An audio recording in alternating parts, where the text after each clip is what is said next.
do you think when you look at me? A woman of faith, an expert, maybe even a sister, or oppressed, brainwashed, a terrorist, or just an airport security line delay. That one's actually true. If some of your perceptions were negative, I don't really blame you. That's just how the media has been portraying people who look like me.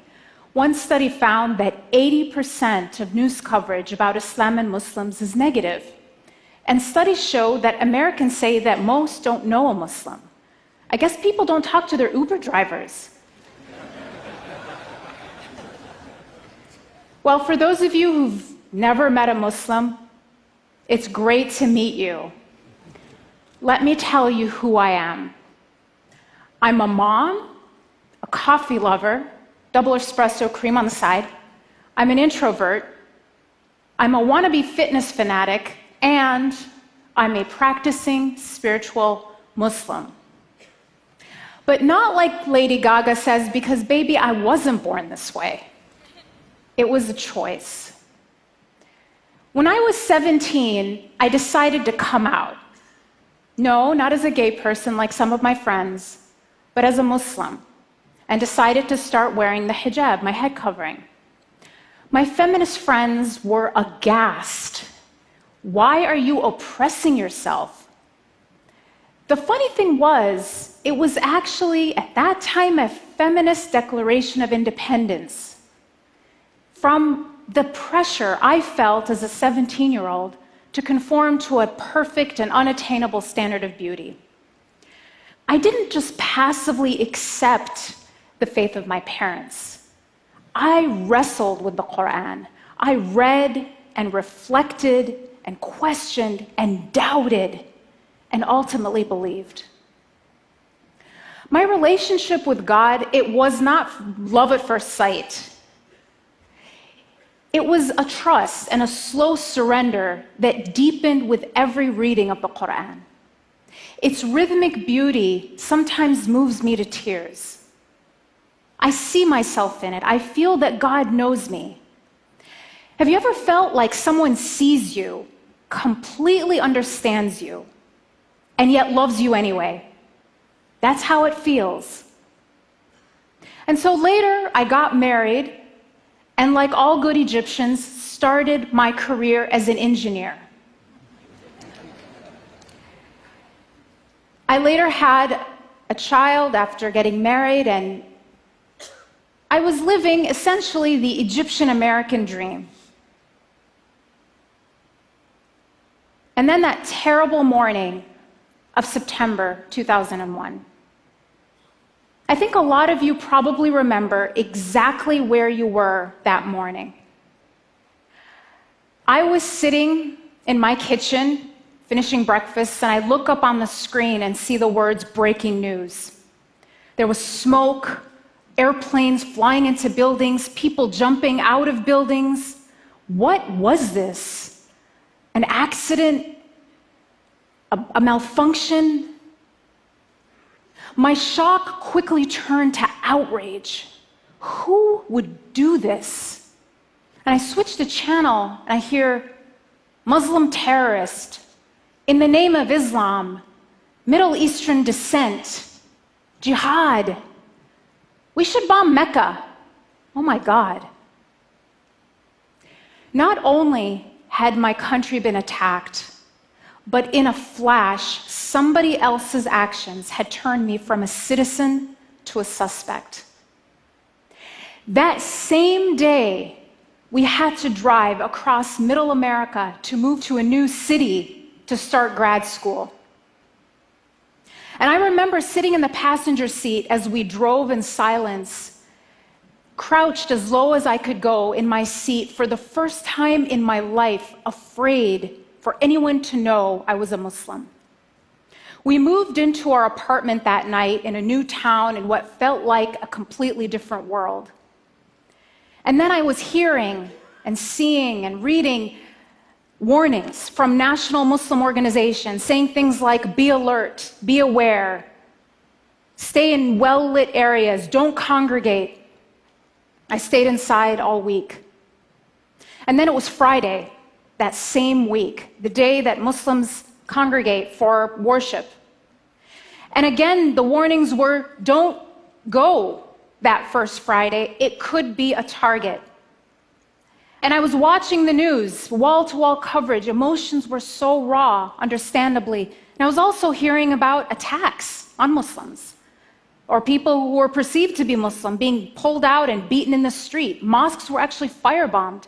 And I thought, we should just stay home. And yet, something didn't feel right. Because those people who attacked our country attacked our country. I get it that people were angry at the terrorists. Guess what? So was I. And so to have to explain yourself all the time isn't easy. I don't mind questions. I love questions. It's the accusations that are tough.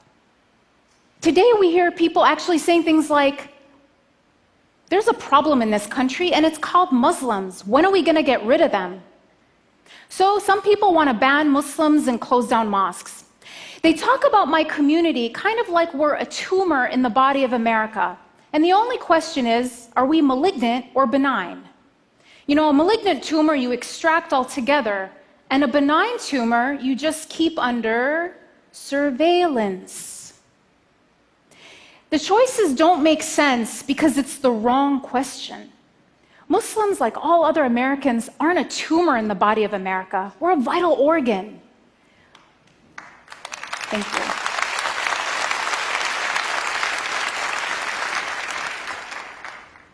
Muslims are inventors and teachers, first responders and Olympic athletes. Now, is closing down mosques going to make America safer? It might free up some parking spots, but it will not end terrorism. Going to a mosque regularly is actually linked to having more tolerant views of people of other faiths and greater civic engagement. And as one police chief in the Washington, D.C. area recently told me, people don't actually get radicalized at mosques. They get radicalized in their basement or bedroom in front of a computer. And what you find about the radicalization process is it starts online, but the first thing that happens is the person gets cut off from their community, from even their family, so that the extremist group can brainwash them into believing that they, the terrorists, are the true Muslims, and everyone else who abhors their behavior and ideology are sellouts or apostates. So if we want to prevent radicalization, we have to keep people going to the mosque.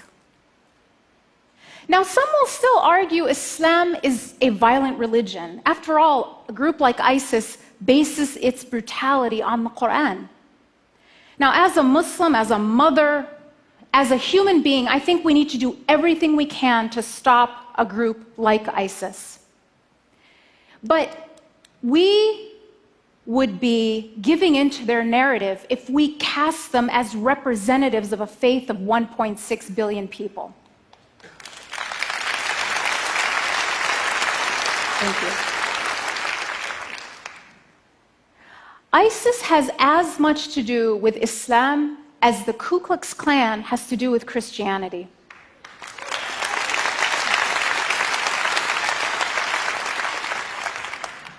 Both groups claim to base their ideology on their holy book. But when you look at them, they're not motivated by what they read in their holy book. It's their brutality that makes them read these things into the scripture. Recently, a prominent imam told me a story that really took me aback. He said that a girl came to him because she was thinking of going to join ISIS. And I was really surprised and asked him, had she been in contact with a radical religious leader? And he said the problem was quite the opposite, that every cleric that she had talked to had shut her down and said that her rage, her sense of injustice in the world, was just going to get her in trouble. And so with nowhere to channel and make sense of this anger, she was a prime target to be exploited by extremists promising her a solution. What this imam did was to connect her back to God and to her community. He didn't shame her for her rage. Instead, he gave her constructive ways to make real change in the world. What she learned at that mosque prevented her from going to join ISIS. And I've told you a little bit about how Islamophobia affects me and my family, but how does it impact ordinary Americans? How does it impact everyone else? How does consuming fear 24 hours a day affect the health of our democracy, the health of our free thought? Well, one study, actually several studies in neuroscience, show that when we're afraid, at least three things happen. We become more accepting of authoritarianism, conformity, and prejudice. One study showed that when subjects were exposed to news stories that were negative about Muslims, they became more accepting of military attacks on Muslim countries and policies that curtail the rights of American Muslims. Now, this isn't just academic. When you look at when anti-Muslim sentiment spiked between 2001 and 2013, it happened 3 times, but it wasn't around terrorist attacks. It was in the run-up to the Iraq War and during 2 election cycles. So Islamophobia isn't just the natural response to Muslim terrorism as I would have expected. It can actually be a tool of public manipulation, eroding the very foundation of a free society, which is rational and well-informed citizens. Muslims are like canaries in the coal mine. We might be the first to feel it, but the toxic air of fear is harming us all.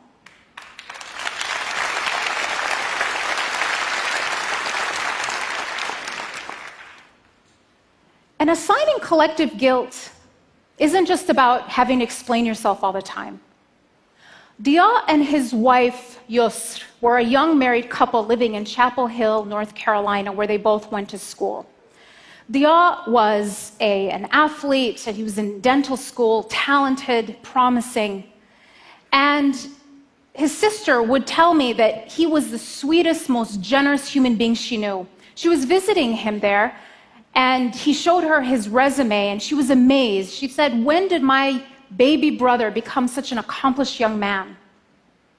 Just a few weeks after Suzanne's visit to her brother and his new wife, their neighbor, Craig Stephen Hicks, murdered them, as well as Yusra's sister Roseanne, who was visiting for the afternoon, in their apartment, execution style, after posting anti-Muslim statements on his Facebook page. He shot Dia 8 times. So bigotry isn't just immoral, it can even be lethal.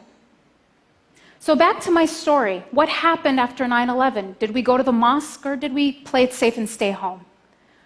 Well, we talked it over, and it might seem like a small decision, but to us it was about what kind of America we wanted to leave for our kids. One that would control us by fear, or one where we were practicing our religion freely. So we decided to go to the mosque, and we put my son in his car seat, buckled him in, and we drove silently, intensely to the mosque. And I took him out, I took off my shoes, I walked into the prayer hall. And what I saw made me stop. The place was completely full.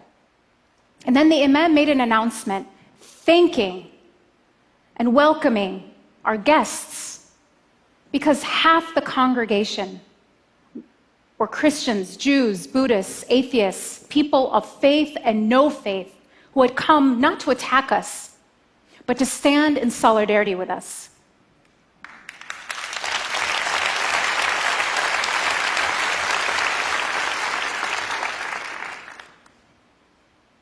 I just break down at this time. These people were there because they chose courage and compassion over panic and prejudice. What will you choose? What will you choose at this time of fear and bigotry? Will you play it safe, or will you join those who say, we are better than that? Thank you.